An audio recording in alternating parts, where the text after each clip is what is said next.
Olá! Hoje a gente vai mergulhar num dos fundamentos mais invisíveis do nosso mundo digital, os sistemas de diretórios. Sabe, eles são a arquitetura silenciosa que bota ordem no caos de dados, permitindo que nossos computadores e celulares gerenciem assim bilhões de arquivos com uma precisão absurda. Vamos entender como essa mágica toda acontece por baixo dos panos.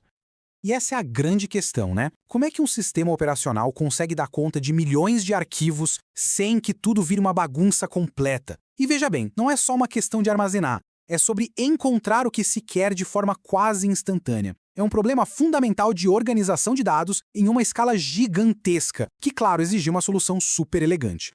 E quando a gente fala em escala, é colossal mesmo. Não estamos falando de milhares, mas de milhões de arquivos num único computador pessoal. Sem uma estrutura de organização, seria como procurar uma agulha num palheiro digital do tamanho de um continente. Simplesmente inviável. Então, primeiro, vamos entender a dimensão do problema. O caos dos arquivos. O desafio fundamental dessa organização toda. E a solução para esse caos veio, curiosamente, da natureza. A ordem da árvore. Uma estrutura hierárquica que finalmente trouxe lógica para essa desordem digital. E o tijolo fundamental dessa construção toda é o diretório, que a gente conhece como pasta. Tecnicamente falando, ele é um tipo de arquivo especial. A única função dele é guardar uma lista de outros arquivos e diretórios, basicamente mapeando nomes para suas localizações de verdade. É isso que permite que a gente construa essa hierarquia.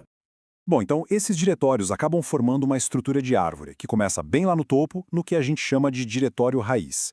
Nos sistemas tipo Unix e seus derivados como Linux, macOS e até o Android, ele é representado por essa barra.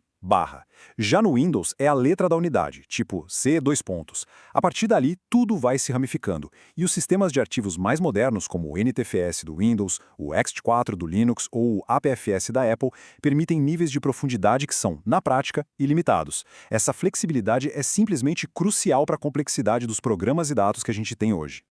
Certo. Com a estrutura de árvore toda montada, a gente precisa de um jeito de chegar nos lugares, tipo um endereço.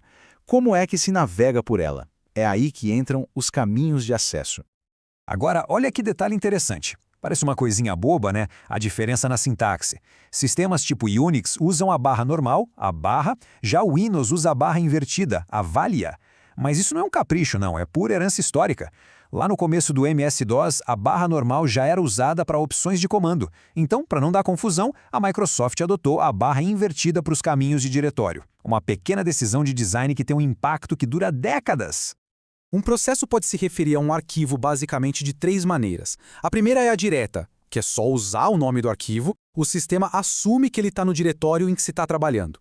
A segunda é a absoluta, que não deixa nenhuma dúvida, ela dá o endereço completo desde a raiz. E tem também a relativa, que é a mais flexível de todas. Ela permite navegar a partir do ponto atual, usando até uns atalhos, como os dois pontos, para subir um nível na hierarquia.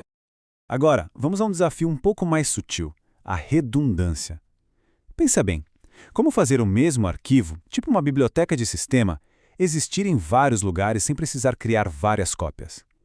Porque, né, copiar seria um desperdício de espaço gigantesco e um pesadelo para manter tudo atualizado. A solução para isso é o que a gente pode chamar de ilusão da duplicação. A solução, então, é o famoso link, ou atalho. É um ponteiro em vez de uma cópia. Esse slide aqui ilustra isso perfeitamente. No sistema Linux, por exemplo, o arquivo libcrypt.so não é a biblioteca em si, mas um ponteiro que aponta para a versão real do arquivo.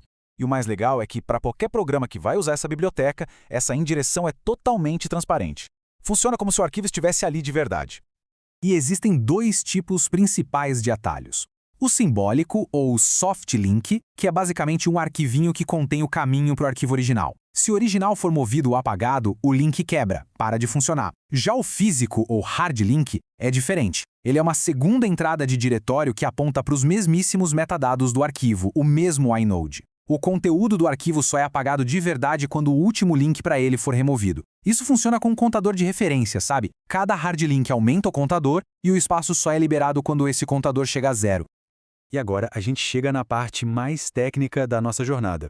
Como é que o sistema operacional traduz um caminho de texto tipo /home/Daniel/arq1 em um endereço físico, de verdade, lá no dispositivo de armazenamento. Esse processo de tradução é o que a gente chama de recursivo. E o conceito-chave aqui é o tal do inode. Pensem no inode como se fosse o RG do arquivo no disco. É uma estrutura de dados que guarda todos os metadados dele, permissões, tamanho e, o mais importante, os ponteiros para os blocos de dados. A única coisa que não está lá é o nome dele. Então o kernel começa pelo inode da raiz, lê o conteúdo para achar o inode de home, depois lê o conteúdo de home para achar o de Daniel e assim por diante, descendo a árvore camada por camada. E aqui vem a consequência disso tudo.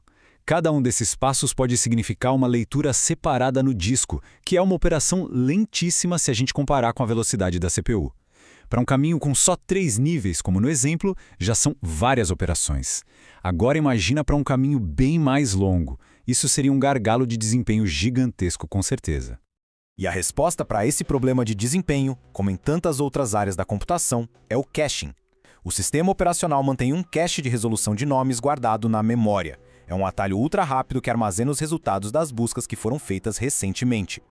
E o jeito que esse cache funciona é simplesmente genial.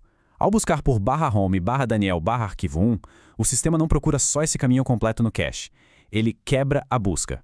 Primeiro procura o caminho inteiro, depois /home, /Daniel e depois só /home. Se ele descobre que a tradução para /home já está no cache, ele economiza todas as leituras de disco que seriam necessárias para chegar até lá. Ele pula direto para a busca por Daniel a partir daquele ponto. Isso reduz drasticamente as operações de disco e acelera o acesso aos arquivos de uma forma impressionante. Então, da próxima vez que um arquivo for aberto, lembrem-se dessa jornada complexa, uma dança invisível entre caminhos, inodes e caches, tudo otimizado ao máximo para ter velocidade. Essa arquitetura da ordem é só uma das muitas camadas de abstração geniais que sustentam o nosso mundo digital. E a pergunta que fica é: que outra mágica invisível está acontecendo agora mesmo debaixo dos nossos dedos?